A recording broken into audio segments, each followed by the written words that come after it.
बंदर में जाके 18वें श्लोक में ये कहा है कि लोक वेद के आधार से, लोक वेद माने दंत कथा सुनी सुनाई। जैसे लोक वेद हम सुना करते, राम कृष्ण ब्रह्मा विष्णु महेश के कोई माता पिता नहीं, अजरो अमर है, सर्वेश्वर हैं, सारे ब्रह्मांडों के रचने वाले हैं, फलानी पूजा कर लो, श्राद्ध निकाल लो, भूत पूजा कर लो। तो ये था लोक वेद दंत कथा, जो शास्त्र प्रमाणित नहीं था।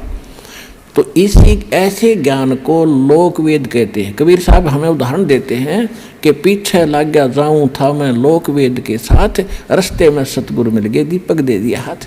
तो लोक वेद माने दंत कथा के आधार से जो साधना करते हुए हम भटक रहे थे, उसमें कोई सतगुरु मिल गया, उसने सत साधना रूपी और सही नाम ज्ञान रूपी एक दीपक दे दिया, टॉर्च दे दी। उसकी रोशनी में हम गड्ढों में, झाड़ जंखाड़ों में नहीं गिरेंगे, सीधा रास्ता पकड़ कर निकल जाएंगे। तो जैसे दास पहले श्री कृष्ण का पुजारी था, श्याम जी का पुजारी था, हनुमान जी का पुजारी था, तो वो था लोक वेद के आधार से। फिर सतगुरु ने दीपक दिया, पूज्य गुरुदेव मिले राम देवानंद जी, तो उसके आधार से दास सीधा चला। तो यहाँ परमात्मा हमें बता रहे हैं कि पीछे लग गया जाऊँ था मैं लोक वेद के साथ, और इस भक्ति रूपी सफर में सतगुरु मिल गए, दीपक दे दिया हाथ। तो यहाँ गीता अध्याय नंबर 15 के श्लोक नंबर 18 में गीता ज्ञानदाता कहता है कि मैं लोक वेद के आधार से पुरुषोत्तम प्रसिद्ध हूँ, क्योंकि जितने मेरे अंतर्गत प्राणी आवे हैं, इंक्लूडिंग ब्रह्मा विष्णु महेश, इनसे मैं उत्तम हूँ, इनसे ताकतवर हूँ, इसलिए मैं पुरुषोत्तम नाम से प्रसिद्ध हो गया लोक वेद के आधार से, दंत कथा से। लेकिन उत्तम पुरुषत्व अन्य परमात्मा इति उदाहरत है, यह लोकतरम अविषय विवृत्ति अवैश्वर है। गीता अध्याय नंबर 15 के श्लोक नंबर 17 में स्पष्ट कर रखा हो, तो वो कोई और है। और गीता ज्ञानदाता खुद कहता है उसकी शरण में जाओ, उसकी कृपा से तो परम शांति को, सनातन परम धाम को प्राप्त हो। अब गीता अध्याय नंबर 18 के श्लोक नंबर 66 का जो अर्थ है कि सर्वधर्मान परित्यज्य, मेरे सतर की सब पूजाएं छोड़ दे, मुझे दे दे, तो हम वहाँ ओम नाम के जाप की कमाई उसको दे देंगे। तिरकुटी पर इसके लेखाकार धर्मराज के दरबार में जमा करा देंगे, ये वहाँ से आपको बरी कर देगा। अब आगे लेके चलेंगे परमात्मा आपको। अब 10वां द्वार तो इस एक पिंड और ब्रह्मांड के अंदर रह जाता है, शरीर उसी का एक प्रारूप है।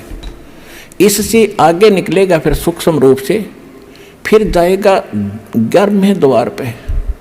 10वां द्वार जाके ब्रह्मरंध्र खुल जाने के बाद 10वां द्वार फिर एक हो जाता। जैसे एक तो द्वार का इधर का हिस्सा, एक सामने का, तो इसलिए इसको भंवर गुफा भी बताते हैं, हर एक उसमें भंवर गुफा होती है।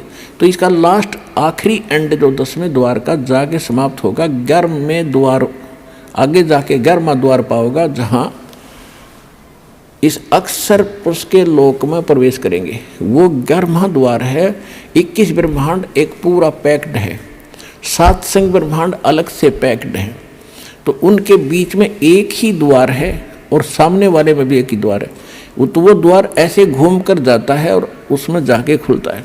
तो 11वां द्वार जो है सरपुरुष के 21 ब्रह्मांड पार करके से निकलेंगे और उसमें प्रवेश करेंगे अक्षर पुरुष वाले, वो 11वां द्वार है।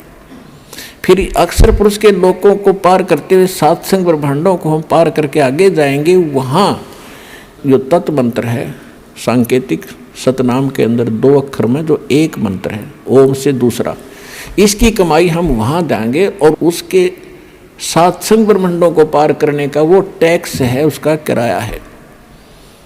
अब हमारे पास रह जाएगा सत सार नाम की कमाई, उसको लेकर हम फिर 11वां द्वार पार करके 12वें द्वार को पार करेंगे। वो सतलोक में प्रवेश करावेगा और ये सत नाम सार नाम की कमाई हमारे साथ वहाँ जाएगी। ऐसे हम मोक्ष प्राप्ति करेंगे और नीचे से लेकर ऊपर तक आपको गुरु की आवश्यकता पड़ेगी।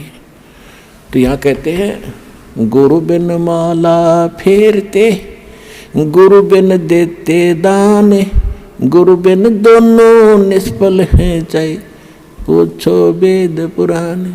कबीर हरि जय रूठ जा, गुरु की शरण में जावे, कहे कबीर गुरु रूठ गे तो हर ना करे सहाय।